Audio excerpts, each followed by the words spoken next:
यीशु और हुनकर शिष्य सब झीलक ओही पार गिरासेनी सभक क्षेत्र में पहुँचला।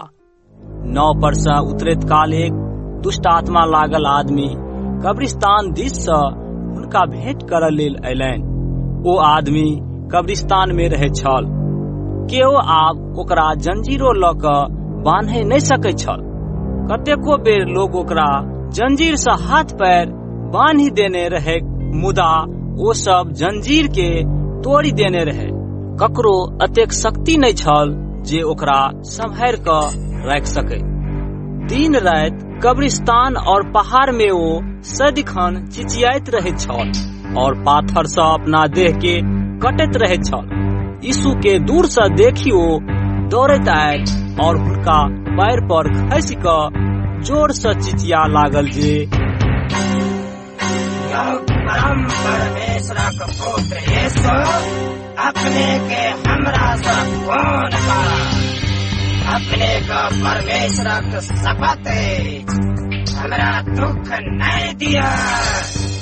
ई बात ओ एहि दुआरे कहलक कि यीशु वही दुष्ट आत्मा के कहैत छला जे हे दुष्ट आत्मा, यही आदमी में से निकल। तखन यीशु ओकरा से पूछलथिन जे तोहर नाम की छ? ओ कहलक जे हमर नाम अछि सेना, हम सब बहुत गोटे छी। तखन ओ हुनका से विनती करऽ लागल जे हमरा सबके यही इलाका से बाहर नहीं निकालो। ओही ठाम लग में पहाड़ पर सुगरक बड़का झुंड चढ़ि रहल छल। दुष्ट आत्मा सब यीशु से विनती कलकनि जे हमरा सबके वही सुगर सब में पठा दिया। ओकरा सब में हमरा सबके पैसा दिया। यीशु ओकरा सबके अनुमति दऽ देलथिन। ओ सब वही आदमी में से निकल आयल और सुगर सब में प्रवेश कऽ गेल। पूरा झुंड लगभग 2000 सुगर बताह पहाड़ पर से धरफड़ा कऽ झील में खसल और सब पानी में डूबी कऽ मर गेल। सुगर चरावै वाला तुरंत भाग एहि घटना के बारे में नगर आ देहातों में सुनौलक। एहि घटना के देखऽ लेल बहुतो लोग आयल।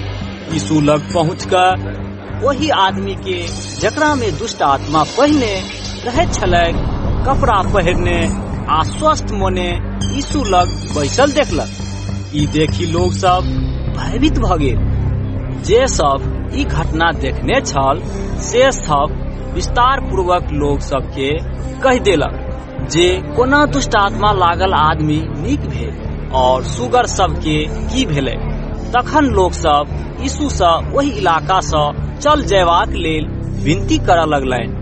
यीशु जखन नाव पर चढ़ऽ लागला तखन ओ आदमी जकरा में पहिने दुष्ट आत्मा सब रहै छलैक से हुनका से विनती कलकनि जे अपना संग हमरो चलऽ देल जाओ। मुदा यीशु ओकरा मना करैत कहलथिन तो अपना घर जा और प्रभु तोरा पर कतेक पैघ दया कैलतुन अछि से अपना आदमी सबके सुनबहक। ओ आदमी 10 नगर क्षेत्र में जाकर यीशु ओकरा लेल जे जतेक कहने रहथिन से सुनावऽ लागल। जे सब ई बात सुनलक से सब बहुत आश्चर्यचकित भेल।